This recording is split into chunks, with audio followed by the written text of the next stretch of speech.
പെരിന്തൽമണ്ണ ദൃശ്യാവധക്കേസിലെ പ്രതി കുതിരവട്ടം മാനസികാരോഗ്യ കേന്ദ്രത്തിൽ നിന്ന് ചാടിപ്പോയി. മഞ്ചേരി സ്വദേശി വിനീഷാണ് ഇന്നലെ രാത്രി 11 മണിയോടെ ശുചിമുറിയുടെ ഭിത്തി തുരന്ന് രക്ഷപ്പെട്ടത്. അതേസമയം വിനീഷിന് മാനസിക രോഗമില്ലെന്നും അധികൃതരുടെ വീഴ്ചയാണ് രക്ഷപ്പെടാൻ കാരണമെന്നും ദൃശ്യയുടെ അമ്മ ദീപ 24 പറഞ്ഞു. പ്രണയാഭ്യർത്ഥി നിരസിച്ചതിലെ വൈരാഗ്യത്തിലായിരുന്നു 2021 ദൃശ്യയെ അതിക്രൂരമായി വിനീഷ് കൊലപ്പെടുത്തി.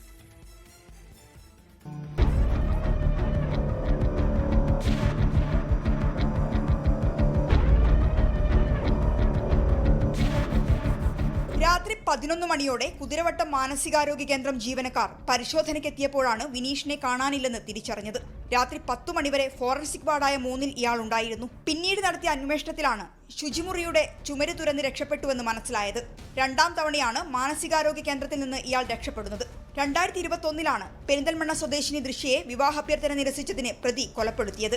അതേസമയം പ്രതിക്ക് മാനസിക രോഗമില്ലെന്നും അധികൃതരുടെ വീഴ്ചയാണ് പ്രതി രക്ഷപ്പെടാൻ കാരണമെന്നും ദൃശ്യയുടെ മാതാവ് 24നോട് പറഞ്ഞു. ജയിലിൽ ചാടുന്നത് 3ാമത്തെ പ്രാവശ്യമാണ്. കുതിരവട്ടത്തിന്റെ മുന്നേ അവൻ രക്ഷപ്പെട്ടിട്ടുണ്ട്. ഇതിപ്പോൾ 2ാമത്തെ പ്രാവശ്യമാണ് അവിടെ നിന്ന് രക്ഷപ്പെടുന്നത്.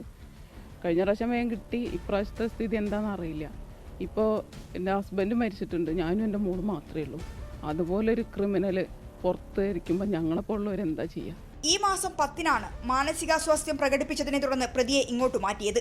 ഇതിനു മുൻപ് കണ്ണൂർ ജയിലിൽ വെച്ച് ആത്മഹത്യാശ്രമം നടത്തിയിരുന്നു. മെഡിക്കൽ കോളേജ് പോലീസ് പ്രതിക്കായുള്ള അന്വേഷണം ഊർജിതമാക്കി.